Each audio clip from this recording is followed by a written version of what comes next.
Sulawesi Selatan ini kita bersyukur pandemi COVID terus turun ya.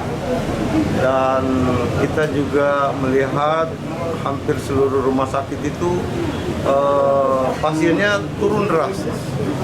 Seperti misalnya rumah sakit Labuan Baji dari 150 pasien sekarang tinggal 50 ya.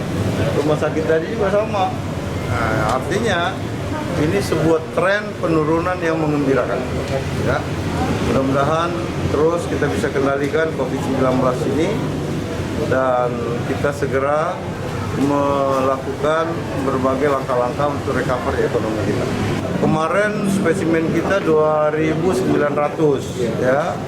Sebelumnya 3.800 ya. Kalau terjadi penurunan berarti protokol kesehatan itu berjalan dengan baik ya. Tetapi kalau naik, nah berarti kita longgarkan lagi.